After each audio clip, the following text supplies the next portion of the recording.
우리가 지금 말씀에 의한 삶을 살펴보고 있는데요. 말씀에 의한 삶. 말씀에 의한 삶을 살기 위해서 알아야 할 기본적인 그 사항 가운데 하나로 우리가 감리교의 신앙의 4대 표준이라는 게 있습니다. 신앙의 4대 표준. 미국 연합감리교의 헌법서라고 할 수 있는 The Book of Discipline에서 웨슬리의 신념을 이렇게 기록하고 있습니다. 웨슬리는 기독교 신앙의 살아있는 핵심은 성서 안에 계시되었고 전통에 의해 조명되었고 개인적 경험에서 생기를 얻었고 이성에 의하여 확고해졌다고 믿었다. 네 가지가 나와 있죠. 성서 또는 성경, 이거는 같이 우리가 취급하면 되겠고요. 그 다음에 전통, 그리고 경험, 이성, 이 네 가지를 4대 신앙의 4대 표준이다, 그렇게 말합니다. 성경이라고 말하지 않고 성서라고 말하는 경우도 있는데, 그거는 뭐 특별한 의미를 가지고 말하기도 하지만 우리는 같은 거로 이해하면 되겠습니다.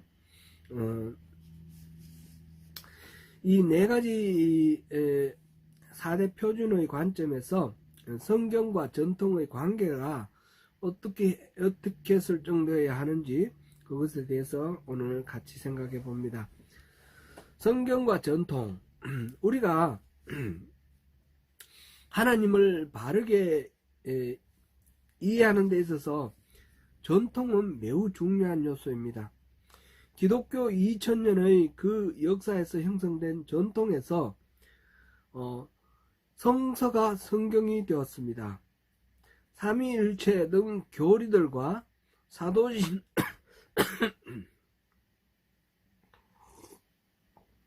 사도신경 같은 그런 신조들이 생겼습니다.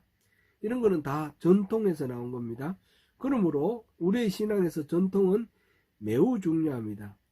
이 전통을 무시하게 되면 온갖 이단들이 발언을 하는데 그거를 이렇게 판단할 기준이 없어집니다. 예를 들면 몰몬교에서 성경들이 막 나오지 않습니까? 이거는 전통에서 벗어나는 것입니다. 그런 한 중요한 표준이 되고 있다는 거 먼저 생각해 보겠고요. 가톨릭에서는 공식적으로 전통을 매우 중요히 여기는데 성경보다 더 중요하다, 이렇게 말합니다. 가톨릭에서는 전통이 성경보다 우위에 있습니다. 그래서 성경이 이제 성서가 성경이 된 거, 그것을 정경이라고 캐논을 전통의 일부로 생각을 합니다. 원래 이 성서가 기록된 것이 구전으로 입에서 입으로 전해지는 것을 기록한 것들을 모아서 이렇게 편집하고 취사 선택하면서 이것이 정경으로 되었다라는 것은 역사적 사실이기 때문에 전통이 먼저 있었고 성서가 그 다음에 생성되었다라는 것은 우리가 어쩔 수 없이 실질적으로 사실적으로 인정할 수밖에 없는 그런 사실입니다. 우리가 예를 들어서 신약 성경 같은 거는 오늘날 우리가 27권의 신약 성경을 공식적인 성경으로 이렇게 알고 있는데, 이것이 그렇게 된 거는 AD 367년에 아다누시우스라는 사람이 쓴 편지에서 그렇게 나왔고, 그 이후에 카르타고 공의에서 그것을 공식적으로 채택했습니다. 이런 역사적 사건이 있기 때문에 전통이 성경을 형성했다라는 것은 틀림없는 사실입니다. 또 전통을 보존하고 인정하여 확정하는 전통의 관리자는 누구냐면 교회입니다. 그래서 가톨릭에서는 교회의 권위가 전통과 성서보다 더 위에 있다라고 합니다. 성서와 전통의 성서에서 예를 들어서 의미가 분명하지 않다든지 이럴 때에 전통적인 어떤 문제에 있어서 또는 해석이 갈릴 때 이럴 때에 그것을 공식적으로 결정하는 것은 교회라는 것입니다. 그래서 교회는 신앙과 신앙의 학문의 직접적이며 가장 가까운 원천 이렇게 표현을 했는데 이제 가장 대표적인 게 성경이 구약 36권 신약 27권이 성경으로 된 것은 교회가 그렇게 결정을 한 것이죠. 그래서 제2차 바티칸 공의회 1962년에서 65년 사이에서 있었던 그 공의에서 교회의 권위를 이렇게 말했습니다. 교회의 가르침의 직분은 성서는 물론 전통의 의미와 해석을 판단할 뿐 아니라 두 가지 원천들 속에 모호하게 혹은 포괄적으로 내포되어 있는 모든 것을 해명하고 나타내야 할 과제를 가지고 있다. 라고 하였습니다. 이 교회를 대표하는 교황은 절대 오류가 없다는 교황 무호설, 이거는 성서와 전통 위에 있는 교회의 권위를 한층 강화시켰습니다. 이에 반하여 종교개혁자들과 개신교 정통주의 신학자들은 오직 성서만으로 솔라 스크립투라의 원리를 주장합니다. 곧 성경은 복음의 살아있는 음성이며 구원의 필요한 모든 진리를 담고 있습니다. 성경의 내적 정은이 성경 안에 있기 때문에 성경은 완전성과 명료성을 가집니다. 따라서 66권의 성경만이 권위를 가지며 진리에 대한 보증이 됩니다.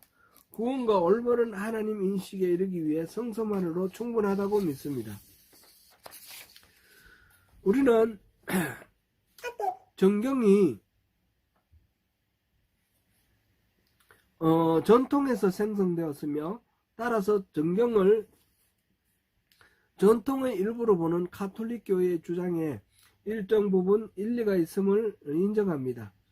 초대교회에서 정경으로 결정된 66권의 성서만이 진리의 규범이라고 결정해 준 것은 전통의 중요한 규범적 기준이었습니다. 수많은 책들이 있는 것 중에 그 중에 66권을 성경으로 결정했던 것이죠. 초대교회는 정경을 도입함으로써 더 이상 전통이 진리의 기준이 아니며 이후의 모든 전통은 정경에 포함된 성서의 문서들을 통해 검증되어야 함을 스스로 인정하였습니다. 따라서 전통으로부터 생성된 정경이 전통과 교회에 대한 규범이 됩니다. 말이 좀 어렵습니까? 전통에 의해서 성경이 만들어졌지만 이제 성경이 만들어진 정경으로 이렇게 만들어진 이상 모든 판단의 기준은 성경이 된다 이 말입니다. 생성된 순서에서 전통이 분명 성서를 앞섰습니다. 정경으로 확정된 성경이 있기 전에 먼저 전통이 있었습니다. 그러나 내용에 있어서는 실제로는 성서가 전통에 앞선다고 할 수 있습니다. 전통이 따라야 할 기독교 신앙의 권위 있는 핵심 내용들이 성서 안에 다 집약되어 있기 때문입니다. 따라서 내용적으로 볼 때 전통은 성서에 근거하며 성서로부터 유래한다라고 할 수 있습니다. 그러므로 우리는 교회의 전통이 성서와 동등한 권위를 가진다라고 말할 수 없습니다. 전통이 아무리 중요해도 성서를 대체할 수 없습니다. 성서는 인간의 언어를 통한 하나님의 말씀이고 전통은 그 하나님의 말씀을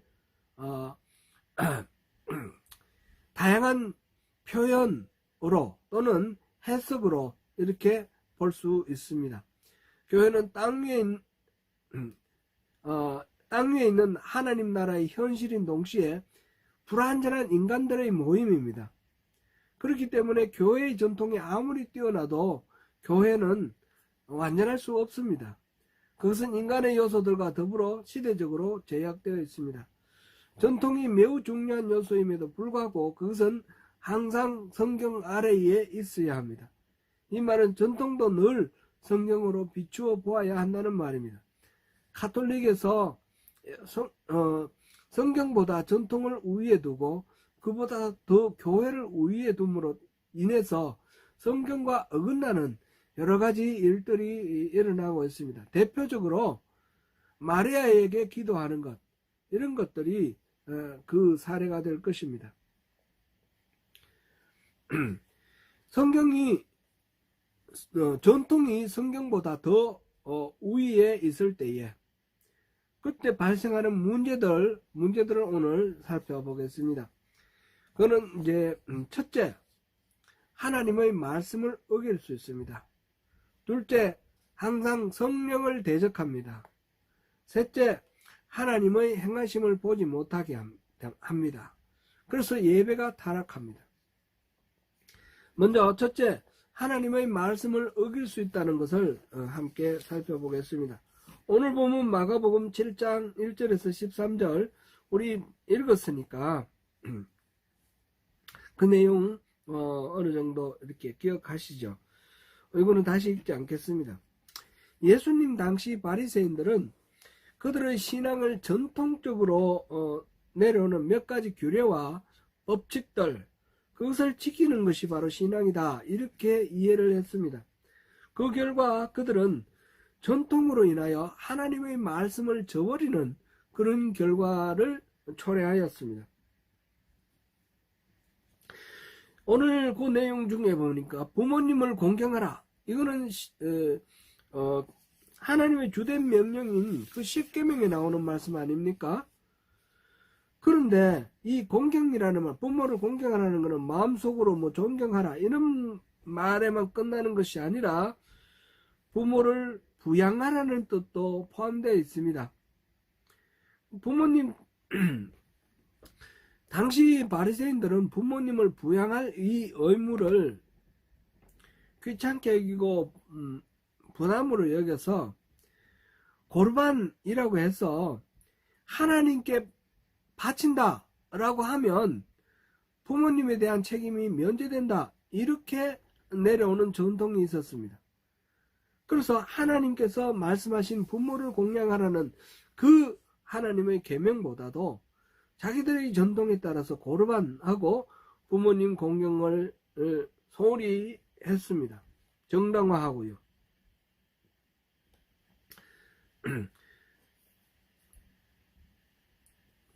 이렇게 함으로써 그들은 전통을 가지고 성경을 범하고 있었던 것입니다.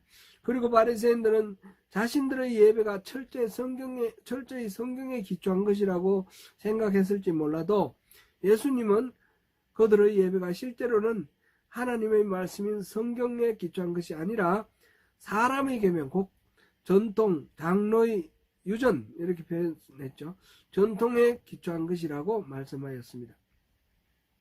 두 번째로는 이렇게 전통을 말씀보다 우위로 둘 경우에 성령을 대적하게 됩니다. 요한복음 5장 우리 한번 읽어보겠습니다. 요한복음 5장 이 부분은 우리가 한번 읽어보겠습니다. 요한복음 5장 1절부터 20절까지 보겠습니다. 1절부터 20절까지 잘 아는 내용이지만 다시 한번 읽어봅니다.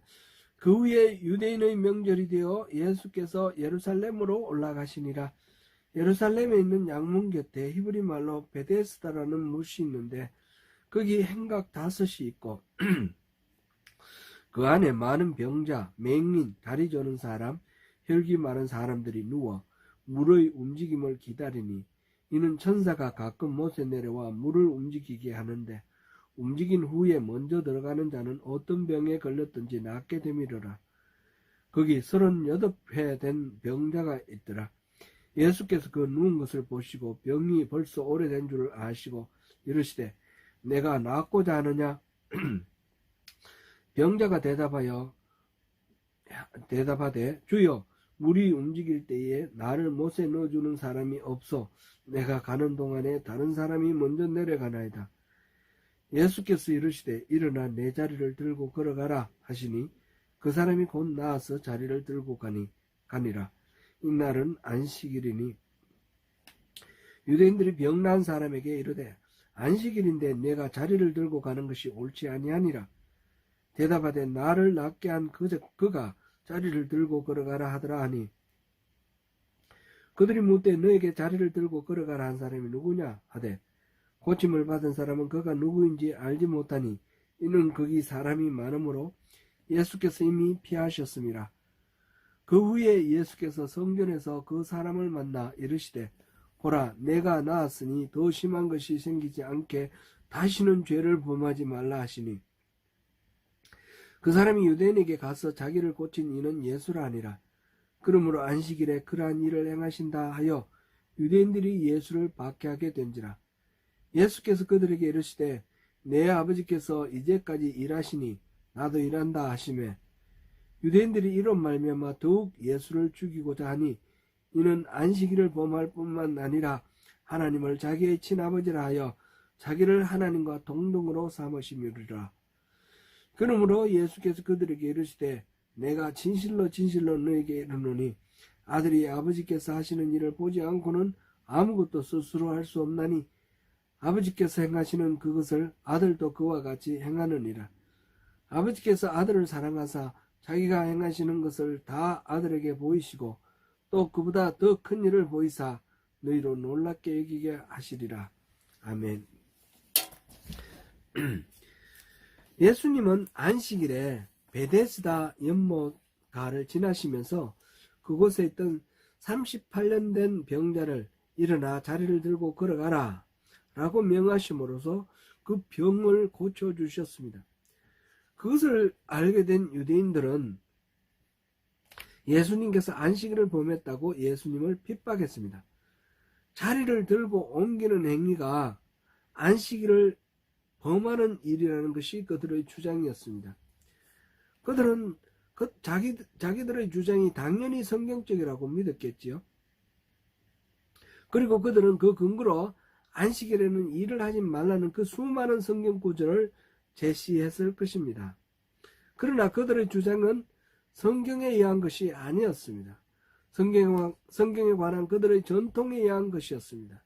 그들이 전통을 가지고 성경을 보았기 때문에 그러한 일이 발생했던 것입니다. 예를 들어서 자리를 들고 가는 것이 일이냐 아니냐 이거는 전통에 의해서 정해진 것입니다. 예를 들어서 걷는데 몇 킬로 이상 몇 리 이상 걸어가면 일이고 그 안에는 일이 아니고 이런 걸 다 자기들끼리 나름대로 정했던 것입니다. 이러한 자세는 여러 곳에서 여러 형태로 나타납니다. 특히 예수님은 항상 성령께서 인도하시는 대로 행하셨습니다. 38년 된 환자를 고치신 것도 마찬가지였습니다. 그러나 유대인들은 전통에 집착한 나머지 예수님을 대적함으로써 실질적으로 성령을 대적한 그런 결과가 되었습니다. 당연히 그들은 그 사실을 깨닫지 못하고 있습니다. 성경은 그들의 그러한 자세에 대하여 목이 곱고 마음과 귀에 할례를 받지 못한 사람들아 너희도 너희 조상과 같이 항상 성령을 거스르는도다 라고 말하고 있습니다. 세 번째로 하나님의 일하심을 알지 못합니다. 보지 못합니다. 마태복음 23장 29절에서 32절을 같이 읽어보겠습니다. 마태복음 23장입니다.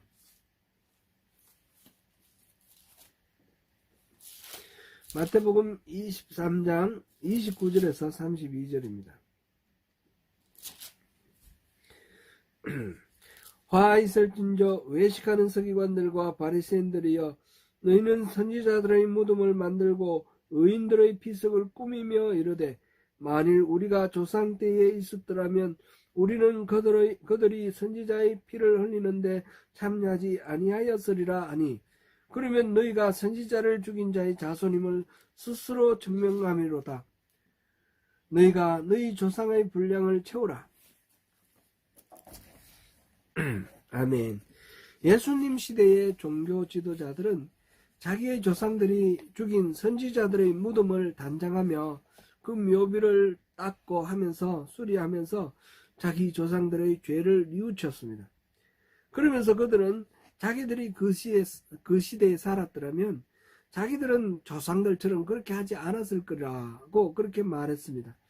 이에 대해 예수님은 그들의 이러한 행동이 그들이 자신들의 조상의 자손임을 스스로 증명하는 행동이라고 말하면서 조상들이 못한 것을 채워라 이렇게 신랄하게 비판하셨습니다. 심지어 그 다음 보면 뱀들, 독사의 새끼들이라고 불러가면서 그들을 비판하셨습니다. 언뜻 보기에 예수님의 이러한 행동이 우리에게는 이해가 잘 안 될 수도 있습니다.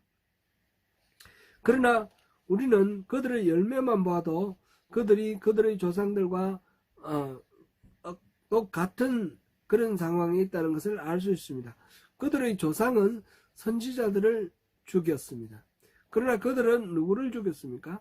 하나님의 아들 예수를 죽였습니다. 문제는 그들 조상들이나 그들이나 전통에 집착한 나머지 하나님의 행하심을 전혀 보지 못했다는 데 있었습니다. 그래서 하나님께서 하나님의 선지자들을 보내시고 심지어 하나님의 아들을 보내셨음에도 불구하고 그들은 그들의 전통을 가지고 그 선지자들이나 하나님께서 하시는 모든 일들에 대해서 하나하나 대적하고 반대했던 것입니다. 사실 전통은 매우 중요한 요소 중 하나임에도 불구하고 또한 우리의 눈을 가리는 가장 주된 요소 중 하나입니다. 예를 들어 예수님 시대 종교 지도자들은 전통에 집착한 나머지 그들의 영적 분별력이 철저하게 어두워졌습니다. 그 결과 누구보다 성경을 많이 연구하고 성경을 많이 강조하고 또 성경대로 산다고 자부하면서 살았던 그들이었지만 실제로 그들은 전혀 말씀에 의한 삶을 살지 않았습니다. 그들은 전통에 의한 삶을 살았을 따름입니다. 한편으로 전통의 중요성을 소중히 여기면서 또 한편으로 전통에 의한 삶을 살지 않고 성경에 의한 삶을 살려면 우리가 가져야 할 중요한 자세가 있습니다. 그것은 하나님의 말씀 앞에 떠는 자세입니다. 하나님의 말씀 앞에 떠는 자세라는 것은 주님 정말 당신입니까? 라고 묻는 그런 태도입니다. 그래서 하나님의 말씀 앞에 전통도 내려놓고 또 하나님의 말씀이 그렇다면 순종하겠다는 그런 자세로 하나님 말씀 앞에 엎드리는 것입니다. 마태복음 11장 2절에서 6절을 보겠습니다. 마태복음 11장 2절에서 6절입니다.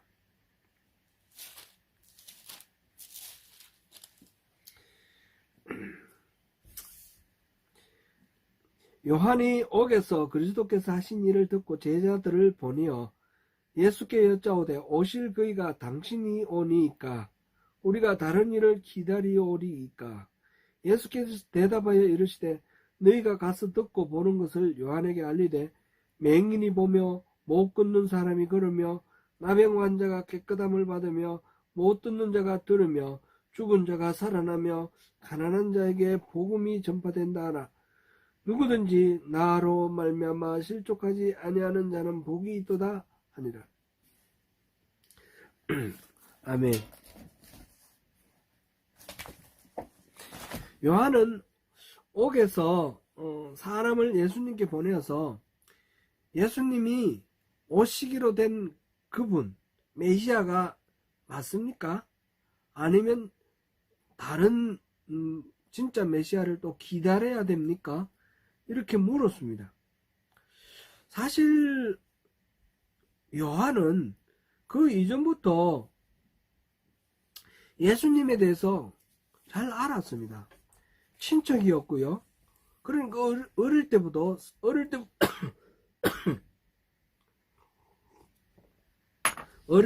서로 아는 사이이기도 했죠.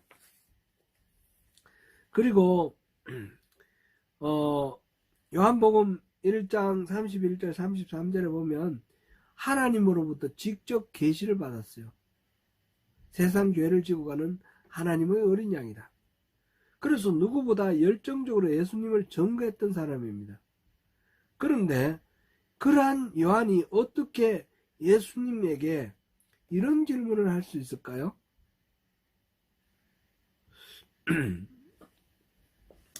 그에 대해서는 2절을 우리가 다시 한번 읽어보겠습니다. 2절, 요한이 옥에서 그리스도께서 하신 일을 듣고 제자들을 보내요. 예수님께서 하시는 일들을 감옥에서 요한이 들으니까 자기가 생각했던 메시아와 일치하지 않는다라는 것입니다. 요한이 생각한 메시아는 마지막 말세지 말에 와서 심판하시는 심판자입니다. 자기는 그 메시아가 와서 활동할 수 있도록 땅을 고르고 길을 평탄케 하는 그런 광야에 외치는 자의 역할을 자기가 감당했고, 이제 메시아가 와서 악인들은 심판을 받고 선인들은 하나님의 부르심을 받을 거라는 그런 메시아의 상을 가지고 있었습니다. 그런데 예수님은 이 요한의 생각과는 조금 달랐죠. 심판주 같지 않았습니다. 그래서 지금 물어보는 겁니다. 예수님은 우리를 구원하기 위해서, 구속하기 위해서 온 고난의 종, 섬기는 고난의 종 인자로 오셨습니다. 자기가 알고 있던 그 메시아의 상과 예수님이 직접 하나님으로부터 계시를 받아서 이분이 메시아라고 알고 있었는데, 그런 메시아가 하고 있는 행동이 달랐을 때에, 그러니까 내가 평소에 생각하고 있던 생각과 현실적으로 만나는 메시아가 달랐을 때에, 그럴 때에 요한은 자기의 관점으로, 자기의 어떤 판단 기준으로 예수님을 재단하지 않았습니다. 다른 사람들은 예수님을 자기들이 기대하고 있던 메시아와 달랐기 때문에 예수님을 가짜 메시아라고 생각하고 대적을 했는데, 요한은 사람을 보내어 물어봤습니다. 당신이 진짜 메시아입니까? 아니면 우리가 더 기다려야 됩니까? 예수님께서 하신 말씀이 맹인이 보며 못 걷는 사람이 걸으며 나병 환자가 깨끗함을 받으며 못 벗는 자가 들으며 죽은 자가 살아나며 가난한 자에게 복음이 전파되리라. 이거는 이사야가 선포한 메시아가 이런 메시아가 온다라는 내용이 있었지 않습니까? 그러니까 내가 메시아다라는 말을 예수님은 내가 행하는 것을 보고 전하라, 그렇게 말씀하셨습니다. 그러니까 요한이 자기가 생각하고 있던 것과는 다르지만 분명히 성경에 말한 그 메시아와 일치한다는 것을 알게 되었습니다. 말세지 말의 심판자로 오실 분이 분명하지만, 그러나 지금은 구세주로, 구속자로, 고난의 종으로 오신 메시아입니다. 다른 종교자들은 그렇게 하나님의 말씀에 떠오는 자세를 가지고 물어보지 않았기 때문에 자기들의 판단과 기준을 가지고 예수님을 대적했습니다. 이것이 요한의 그 올바른 자세이고, 이것이 말씀 앞에 떠는 자세입니다. 우리가 전통은 중요하다 했습니다. 그러나 전통보다 더 중요한 것은 말씀입니다. 성경입니다. 그래서 모든 전통은 말씀에 비추어서 판단을 해야 됩니다. 우리가 교단에서 판단 내리는 어떤 일이나, 우리가 익숙해져 있는 어떤 예배의 양식이나 무엇이든지 이 전통이 하나님 말씀에 일치하는지 아닌지 늘 이렇게 비추어 보면서 그 말씀 안에서 합당한 하나님이 기뻐하시는 그런 우리 신앙생활을 함으로써 참된 하나님과의 그 교제와 또 참된 예배, 그러므로서 하나님께서 준비하신 것을 충분히 공급받는 하나님과의 올바른 관계 설정, 이런 것들이 다 이루어지는 것입니다. 사랑하는 성도 여러분, 하나님의 말씀대로 사는 삶을 위해서 깨어 분별해야 하며 겸손하게 하나님의 뜻을 끊임없이 묻고 그 앞에 무릎 꿇고 떠는 자세를 가지고 그렇게 하나님 말씀 앞에 엎드려 함을 보았습니다. 늘 말씀 안에서 사는 삶으로 승리하시는 저와 여러분이 되시기를 축원합니다.